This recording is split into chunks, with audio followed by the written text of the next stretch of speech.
You can be completely tech savvy and still fall for these things. Scammers' goal at the end of the day is to get you, the victim, to send them cryptocurrency. But they're not going to just talk to you and say, hey, Pav, I'm here to scam you. The scammer doesn't immediately get into crypto.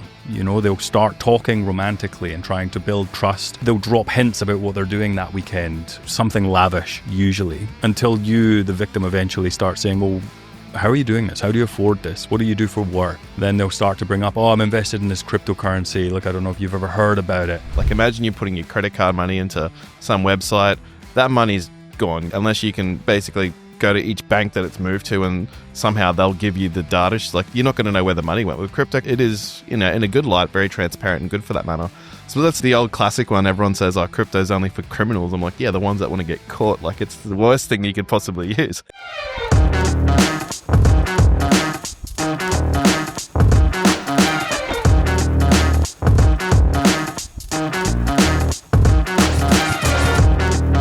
Hey guys, welcome to this week's episode of the Tapping Into Crypto podcast. We've got a bit of a special one, something a little bit different, but I think it's very fitting just with the general theme of what we're seeing happen in the market. Obviously, the market's getting quite hot. We're seeing emotions run a little bit higher than usual, but that also means people are potentially finding themselves feeling a little bit more vulnerable or chasing losses, etc., which all somehow leads down the road of scams. And we've got Calum, who works here at Swyftx. He's our expert, all things scam related. We've got an initiative here at Swyftx this week, Scam Awareness Week. So, diving into what that means. Calum's going to share some ridiculous stories with us, all that are going to be very eye-opening and just really show it's not just your classic person that doesn't know how to, use their computer that's getting caught out by a lot of these scams. They're getting very sophisticated. But firstly, Calum, mate, welcome to the show. Thank you, Pav. Thank you very much for having me. It's been a goal of mine for a while to come on here with you, actually. So. Well, it's good to know you're setting the bar high. No, mate, it's good to have you. Do you want to dive into, I guess, letting everyone know a little bit about yourself, what you do here at Swyftx and how you got into crypto? Yeah, absolutely. So I work as part of the broader financial crime team here at Swyftx. I work as the verifications team lead. Now, within the fin crime team, we deal with all things scams. We aim to stop as many people from getting scammed who don't realize they're getting scammed. And it's super rewarding, There are people out there who are genuinely thankful. Well, everyone has been genuinely thankful when we've stopped them getting scammed. But one of the concerning things is the fact that they have zero idea they're getting scammed. They have the first time they understand or have any indication that there's a scam taking place is when we tell them about it. So they've had no suspicion prior to that. Yeah, okay. And do you find, obviously, with scams, they come in many different shapes and sizes. Like, can you kind of talk to a little bit about that? And, does the person's idea that they're getting scammed vary across those situations or? Yeah, definitely. So I guess what we see on our end is very different to what the customer's experiencing. Yep. So you can almost have that sympathy as to how they've fallen for a scam. Yep. Scammers' goal at the end of the day is to get you, the victim, to send them cryptocurrency. But they're not going to just talk to you and say, hey, Pav, I'm here to scam you. Please send me crypto to this address. Mm-hmm. They are going to use some real psychological manipulative tactics in order to get you to do so. So they're going to prey on the things that they know are going to make you more vulnerable. So we see things like romance scams take place. We see things like investment scams take place. So people are preying on the fact that for romance, for example, you target the emotion of love. People's barriers drop significantly when you've got them in a romantic state. Same with investment scams. You have people who they have this opportunity to make a lot of money in a quick amount of time from a relatively small investment. And so, of course, their barriers and all of their general defense mechanisms are going to drop because they're being emotionally manipulated. And these don't just happen.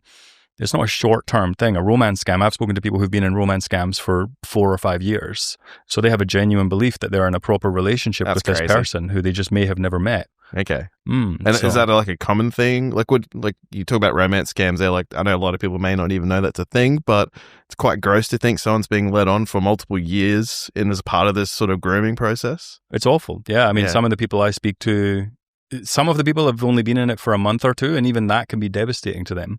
And others have had to break the news to them who've been in it for 4 years or more. And, imagine you thought you'd been in a relationship for 4 years and someone is telling you that it's actually not true, and that the money that you've been sending that person in order to get them to travel to Australia or to help them with their medical bills so they can be healthy enough to have you over for a visit, all of that just completely emotionally destroys someone.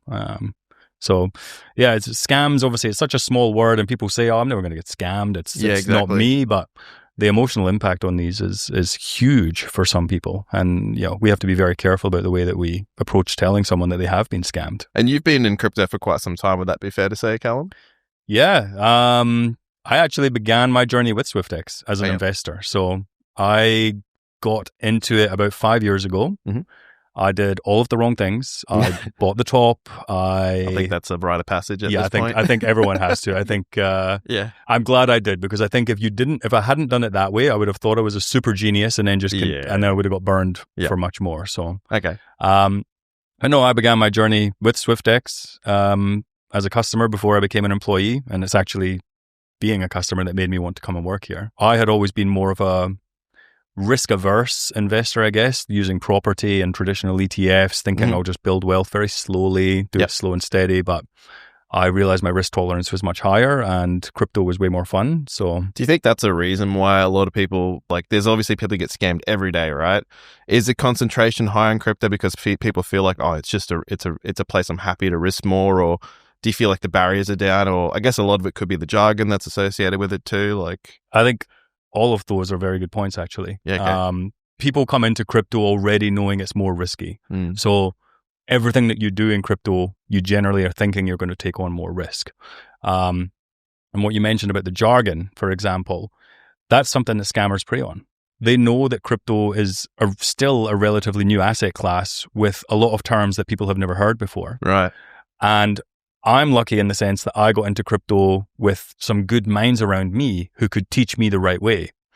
But scammers will prey on people who are brand new to crypto, who don't have those good minds around them already. And they will deliberately feed misinformation to those people so that when the scammer starts asking their victim to do something, that person isn't going to question it, because all of the knowledge they've built up on cryptocurrency has come from someone who's been deliberately giving them misinformation so that they then completely fall victim to the scam. So let's roll this all back. Yeah. A lot of these scams, obviously, they take different pathways, but what do you find is the way that they start? Is there a general trend or theme of how this usually kicks off? Obviously, the internet, anyone can talk to anyone. Yeah. What do you guys see there as trends? So the most common that we see for the two that we mentioned before, the investment and the romance scams, is generally social media. Yep. So it could be a Facebook group or an Instagram post or some kind of ad on TikTok. Someone might approach you on Facebook. They might add you as a friend. They may even try to convince you that you already know them through a distant cousin or a distant friend, or you met at a party years ago. Okay. That's how the romance scams sometimes begin. So people will get lured in thinking, oh, I do have a kind of familiar memory of you. And it goes from there. And that's what I've heard from several people now who've got involved in a romance scam, where I've really stripped it back and started to understand, where did they actually meet this person? And that's been a recurring theme, where they've been told that they had already met this person before. Other things that we see, a lot of WhatsApp, Telegram, and Signal. So those, encrypted messaging services, where it does become hard to report. You feel like you're more intimate because it's like you're texting someone. And there's that familiarity there then. There can be WhatsApp groups where you see a lot of people, not so much bots, but they'll generally be the same person, or they'll have hired a group of people to start talking in the group, talking about their success with this investment. They're posting pictures of their new cars, of their new boats, of all of these things that show off success, that make people think, oh, well, these people are all doing so well with this investment opportunity. I wonder how I can get more involved. And suddenly they're willing to risk more. Create that feeling that they're missing out by not being part of this exclusive group type of thing. Yeah, you create the feeling that they're missing out, and it's in an asset class that's known for its extreme volatility. So why wouldn't someone have made $1 million from $100? Because it can be done in crypto. It has been done in the past. But is there any sort of stories or little quips that you sort of really grab onto, and to the lengths that some of these bad actors go to convince people? Like, is there anything extraordinary in that sort of way? Because obviously the average person there might be thinking, oh, if someone kept messaging me, I'd actually get annoyed and stop listening. Like, there's got to be something that they do to absolutely hook people's attention, right? Yeah. That's a very good question, actually. One of the scariest ones I saw actually was somebody who was tech savvy. Like you said at the start, they don't just affect the people who are completely non-tech savvy. So this guy was tech savvy, was invested in other asset classes quite well. And it was something similar to what I just described before, a social engineering kind of thing taking place. Yeah. So he was on Facebook and he was looking at one of his friends' Facebooks that was doing well in cryptocurrency. Okay. And, this guy was posting a lot about his new cars, his new house, and he was being very vague about it, but alluding to cryptocurrency. So not trying to put it right into everyone's face, like, hey, this is exactly what I've done. Right. So he was encouraging people to reach out to him. And this guy had moved to Australia years ago, so it wasn't, he didn't have a direct connection to the guy anymore. So he was messaging him. And he started talking to him on Facebook Messenger. He learned a little bit more about the scam or the investment opportunity that turned out to be a scam. He then had that trust because this is someone who he had a connection with before when he lived overseas. He then started investing in the scam, and it was only when we picked it up, and he'd already sent a significant amount to it through other exchanges. They'd eventually blocked him from sending, and he still refused to believe it was a scam. He started trying to do it through us. We picked it up immediately, and I spoke to him. And after several questions, I finally found out through a lot of back and forth, his friend, the one who he had followed on Facebook, had actually been hacked a long time ago. Oh, for real? And so he thought he was speaking to the person. And it was only after he'd gone and spoken to his brother, who then spoke to the friend in real life, that said, no, that Facebook account was hacked a long time ago. So this guy had managed to completely manipulate someone into investing in a crypto scam. And all he was doing was sending funds directly to the scammer. And so, yeah, you can be completely tech savvy and still fall for these things. And that one was one of the... that was more of the more unusual ones, I guess I would say. Yeah, I'd say in that regard, the only thing I've ever seen, never to that depth, but is like you obviously see people impersonate accounts and then try to do the same thing. I feel like that's a bit easier to spot if you're looking. It's only when you're careless, you just click, all of a sudden you can get yourself in trouble. But man, that's next level. That's crazy, yeah. But and then, like you say, being careless. So I mean, in this market, as you said at the start, the market is heating up. Yeah. And people are more careless in this market. They're willing to start just throwing money at things in the hope that they will get rich quickly. Yeah, I want that 100x. Yeah, they think they'll get 100x. And anybody who's saying, hey, I can give you that 100x, and if they look like they have the slightest bit of legitimacy behind them in a WhatsApp group with lots of followers, or just posting pictures of their lavish lifestyle, people are going to be much quicker to trust. They're not going to have their usual guards up, and they're just going to start burning cash. And would you say, like, obviously the damages can be monetary, like you can lose money that you're investing. Does it go further than that? Do people lose more than just their investments? Yeah, I mean, I think, for example, an investment scam, all you're going to do is lose money, which is awful. Yeah. But when it comes to the romance scams that we spoke about before, I mean, you think about what you're losing there. Yeah. In your mind, you have a relationship on the line, and in a second, that's gone. So you're losing not just money, but relationships, trust in other people from that moment onwards. So yeah, let's talk about that. Is there like a general way that romance scams kind of play out? Because I mean, I think everyone listening might be a bit freaked out by this one. It just seems a bit gross, a bit Tinder swindler. Is that kind of what it's like, that whole Very documentary? So. Yeah. The ones I see mainly for romance scams, that sometimes they'll begin on social media, like the way I mentioned before, that whole, hey, do you remember that wedding? I met you, you were such and such's cousin. You know, they'll try and get lucky that way, but a lot of them do begin on dating apps. And these target men and women equally. So I'll speak to both men and women, and they'll both have fallen victim to long and short-term relationship scams that will begin on a dating app. And the scammer doesn't immediately get into crypto. You know, they'll start talking romantically and trying to build trust in a sense they'll drop hints about what they're doing that weekend, something lavish usually, until you, the victim, eventually start saying, well, how are you doing this? How do you afford this? What do you do for work? Right, okay. Then they'll start to bring up, I'm invested in this cryptocurrency. Look, I don't know if you've ever heard about it. Okay. And they try to play it really chill. They're not trying to force it down you, because that's where most people will get their guard up. Yeah. They want you to be the one asking the questions and eventually dragging it out of them. And so once you've started to really get on the hook and start asking them more about it, how did you do it? They eventually say that I can teach you if you want. And it's almost like it's a chore for the scammer. They're making it seem like it's a big deal for them to teach you. Yeah, okay. You're then on the hook. You start learning all of the wrong things. And by this point, the scammers managed to establish how knowledgeable you are in crypto. So they've really managed to find out you are a complete newbie. Yeah. So they know that they can start to use all of their manipulation tactics in order to teach you the wrong things. And therefore the scam begins, and they'll eventually say something like, especially if you're new to crypto, they can take all the pressure off your hands. Why don't you just send me the money? I'll trade it on your behalf. So they give you, the process to set up an account with an exchange. Yeah. They give you a wallet address to start sending crypto to. Sometimes they'll even send a fake, not a fake URL, but a URL that leads to a screen that makes it look like you're making money. Right, okay. And they will just make it seem like mania. You've put in this small amount, you're making this huge sum back, all the while still romancing you and keeping your guard really low, until eventually they've taken everything they can from you. Crazy. It is awful. Sometimes they'll even push a bit further.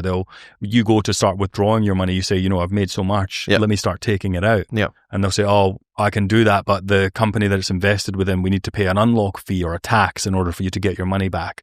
You just need to send another maybe $10,000, but by this point you're up to $250,000 in your portfolio. So you say, allegedly. Allegedly. Yeah. So you go, no brainer. I'll send that 10 grand to get my 250,000 out. And all you're doing is sending another 10 grand to the scammer before they run off with the money and the relationship that you thought you'd built and everything. And it is devastating for people. And I don't think enough people take it seriously. Nah, I think, I've been lucky enough to be here for quite some time, or Swyftx specifically, and hearing a lot of these stories back in the day, it doesn't feel like it's changed. It's gotten more sophisticated. And I would say one thing I'd love to get your take on is we've also obviously seen AI proliferate a lot over the last, let's even call it 12 months. Like, it's been around a lot longer, but I feel like mainstreams, everyone's only just got it on their phones, or people that I know, I'd say in the last 6 to 12 months. How are you guys sort of finding that's either improving or worsening the situation?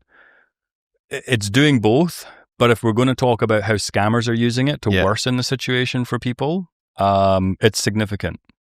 There's people out there now who may not have had the best English when they're trying to scam someone, who can use ChatGPT to get them to phrase a message a certain way and really even tailor it to country specific, because they could be sitting in a country far from Australia, targeting people in the US, targeting people in the UK, targeting people in Australia, and they will get something like ChatGPT to phrase a message that's country specific, target this to an Australian audience. And so the English is perfect, and it's very culturally applicable. They've also got the ability to now generate images of the same person multiple times to try and make it seem legitimate. So they'll be able to send pictures, send messages. There's so many things that they're using AI for now that improve their supposed legitimacy. And unfortunately that then ends worse for the scam victims. So that's why I think the main thing with romance scams is, as much as online dating and everything is a big thing in the world that we're in today, I think it's so important that people do not do anything financially with someone until they've actually met them in real life, because that's the most common theme that we see. These people have never met someone. They might do FaceTimes, they might do videos and things like that to each other, but these can all be manipulated by AI. So we've all seen the deepfakes these days. It's crazy. They're so realistic. Yeah, we see them every day. People trying to come onto our platform using these deepfakes as their selfie to get through some of our KYC. Of course, we spot it, but for the untrained eye and for someone who's falling for a romance scam, they're not putting that much due diligence into it. The romance one seems a bit like you said, there's a lot of grooming, doesn't involve crypto from the get-go. But the investment scam, it sounds like it always starts with, hey, you want to make money, right? Like, that's kind of pretty more clear cut, would you say? Yeah. And that's almost like they're just throwing out a big net and just giving this offer, hey, do you want to make money quickly? Are you interested in crypto? Are you willing to learn from us? And most people are going to go, no, scam. But those who say, you know what, I do want to make money quickly, especially in a bull market like we're in now, where it's not uncommon for people to make a lot of money quickly. They just don't know how to do it yet. So they just start putting their blind faith into this person who's offering them that opportunity. So, and scammers know that those people are going to be really easy to manipulate, because if they've put out such a broad opportunity to people and they're biting already, they know, cool, this person's on the line, we can do whatever we want. Yeah. And I'd say, like, with you guys specifically and your team, you're definitely in the hard spot breaking a lot of this news to people, right? So 2 parts, I guess, I want to ask, like, what's that like, generally speaking, or what are the sort of varying response you get? And then secondly, you know, obviously after a while, people digest the information, they invariably probably come back to them, because, you know, a lot of these things can be quite big to unwind and usually involve more than just one touch point. You know, what's the sort of reaction after the fact? Like, hopefully they'd be thankful, but be good to hear, like, what it's like. It's actually quite a broad array of responses that we get. The majority of people are thankful. If you've stopped them from getting scammed, they're thankful. Especially if it's an investment scam, you talk them through exactly how it's played out. You know, you can even, sometimes I'll be talking to people on the phone and I'll bring up various block explorers and show them where the funds are moving to, so they can see that it's actually not sitting in a safe wallet ready for their extraction. And when you can show them physical data online at that exact moment that says, your money has been moved, they believe it. And then they're thankful that you've been able to educate them a little bit. Romance scams are a little bit different. You know, I've had people who've broken down in tears. And of course, you've just announced to them that the relationship that they believe they're in is fake. That's more so for the people who've been in it for long term. Those who've been in it for short term, they're thankful that they've dodged the bullet. They haven't sent any funds yet. And some people, there is a few rare cases, maybe 5% of people who still just remain in disbelief. They truly do not believe they're getting scammed. You can show them all of the data that points to the fact they're getting scammed, and they don't believe it. You know, they're not harsh, they're not unthankful, but they just genuinely refuse to believe that this person that they've built trust with online could be scamming them. And that we, the people who are actually trying to help, are just pointing out lies in their mind. That's a very rare case, but the majority of people are super thankful, and it's very, very rewarding when you do get to stop something like that take place, and then you get to take time to educate someone and hopefully start pointing them in the right direction in crypto, because as you know, it's a fantastic space to be in.